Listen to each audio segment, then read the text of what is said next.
Bismillahirrahmanirrahim. Assalamualaikum warahmatullahi wabarakatuh. Alhamdulillah wahdah wassalatu wassalamu ala man la nabiyya ba'dah, amma ba'du. Ikhwani fillah yang dirahmati Allah Subhanahu wa taala.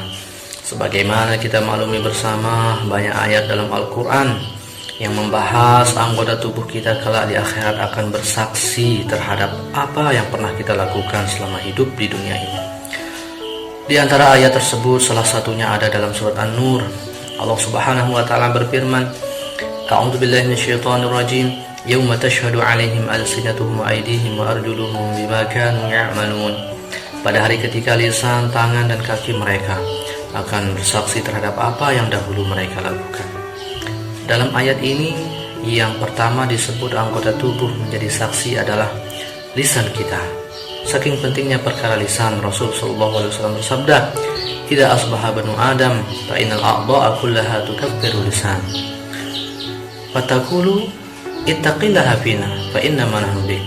Apabila manusia itu berada di setiap waktu subuh, seluruh anggota tubuhnya akan menuntut dan berkata kepada lisan, "Wahai lisan, bertakwalah kepada Allah untuk kami, karena kami ini tergantung padamu. Fa in istaqamta istaqamna." Jika engkau lurus wahai lisan, kami pun ikut lurus. Wa in wajajta wajajna. Tapi jika engkau bengkok, kami pun ikut bengkok. Ikhwani fillah yang dirahmati Allah Subhanahu wa taala. Hadis ini memberikan kita pelajaran betapa besar peranan lisan terhadap keselamatan anggota tubuh kita yang lainnya.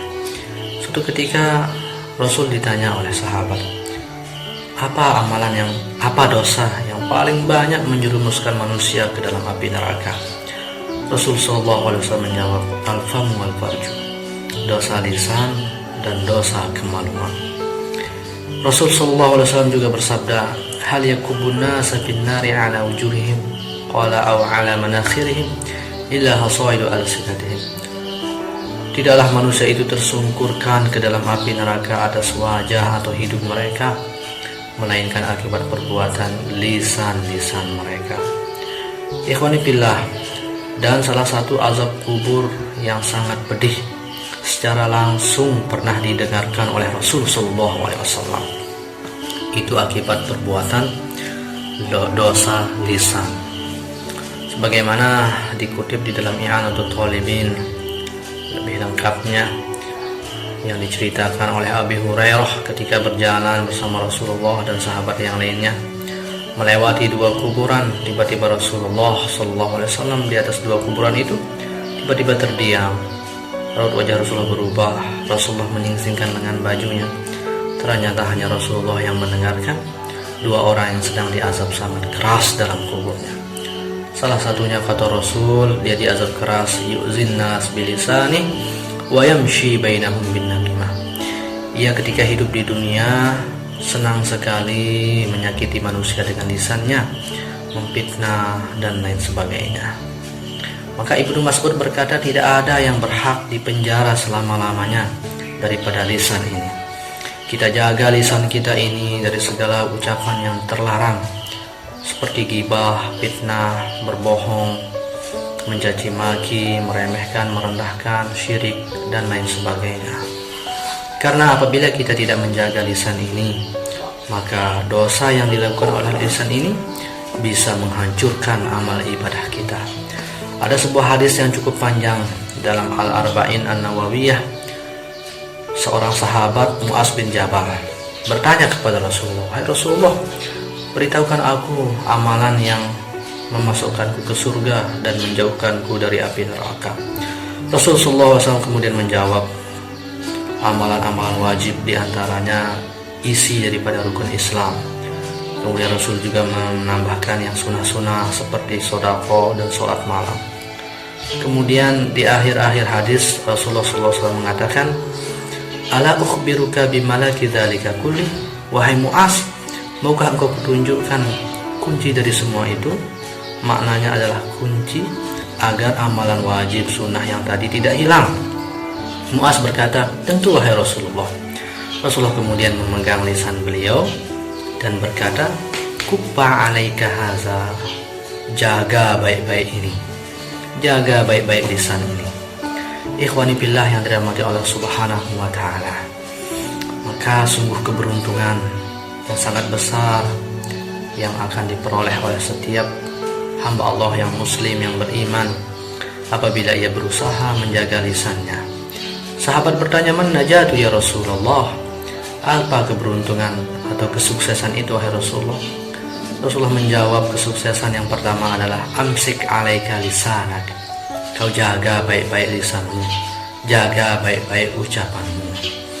Sesungguhnya keberuntungan yang tidak bisa kita hitung, keistimewaan yang sangat besar yang tidak akan bisa kita hitung, yang Allah akan berikan kepada hamba-hambanya yang mau berusaha menjaga lisannya dari ucapan yang tidak dibenarkan agama. Di antara keistimewaan yang Allah akan berikan, ia disebutkan sebagai salah satu tanda orang yang beriman. Rasulullah SAW bersabda, "May yu'minu billahi wal yawmil akhir falyaqul khairan aw liyasmut." Siapa yang beriman kepada Allah dan hari akhirat, hendaklah ia berkata yang baik atau diam saja.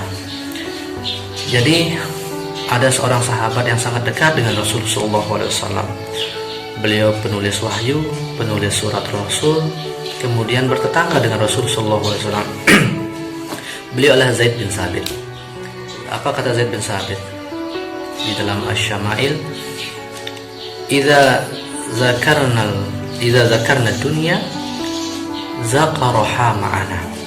Jika kami bahas dunia di sisi Rasulullah, beliau ikut membahas dunia. Wa idza dzakarna akhirah dzakaraha ma'ana. Dan jika kita membahas tentang akhirat, Rasul ikut membahas tentang akhirat. Wa idza dzakarna ta'am dzakarahu ma'ana. Jika kita membahas makanan, Rasul ikut bahas makanan. Dari sini kita mengetahui bahwasannya tidak apa-apa dalam Islam itu kita berbicara, ngobrol tentang hobi, profesi, pekerjaan, dan lain sebagainya daripada perkataan ucapan yang dibolehkan, apalagi untuk silaturahim, asalkan jangan sampai keluar dari yang dihalalkan Allah, menuju ghibah, menuju pembicaraan, menuju meremehkan, mencaci, dan seterusnya. Nauzubillah min dzalik. Ikhwani fillah yang dirahmati Allah Subhanahu wa taala.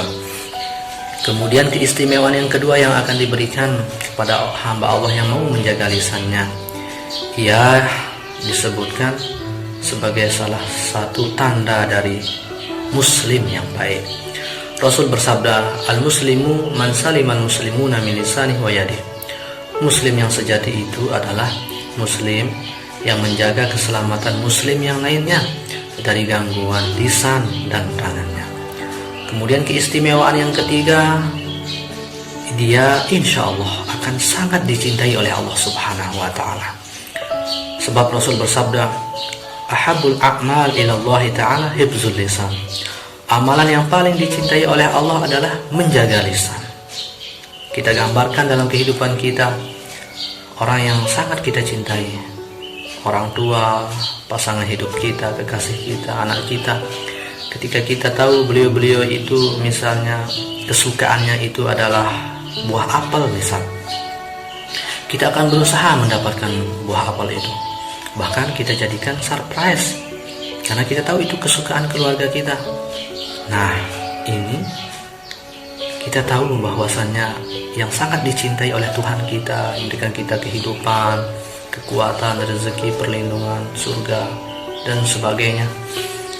Allah, Tuhan kita, sangat senang dengan amal-amal soleh. Maka kita pun sebagai tanda cinta kita kepada Allah sangat senang melakukan amal soleh itu.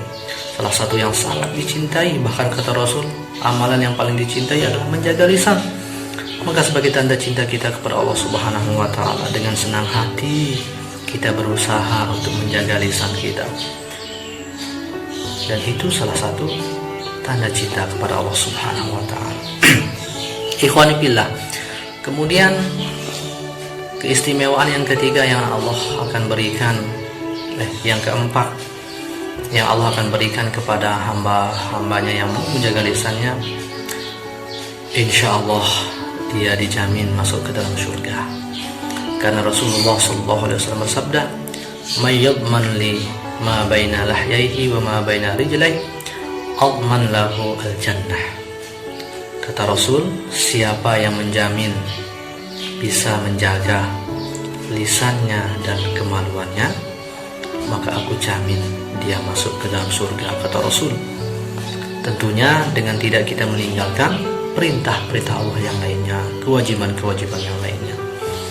Sungguh keistimewaan yang luar biasa, dan masih banyak keistimewaan yang lainnya yang tentunya tidak bisa kita hitung. Ikhwani billah, maka mudah-mudahan saya khususnya dan kita semua bisa menjaga lisan kita sehingga amal ibadah kita mudah-mudahan diterima oleh Allah.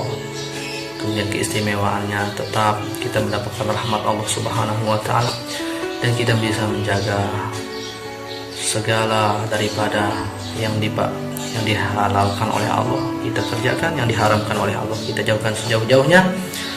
Tentunya dengan senantiasa mengharapkan ridho dan pertolongan oleh Allah Subhanahu wa taala, memperbanyak doa. Banyak kekurangan mohon dimaafkan. Wallahul muwaffiq wal hadi ila sabilir rasyad. Wassalamualaikum warahmatullahi wabarakatuh.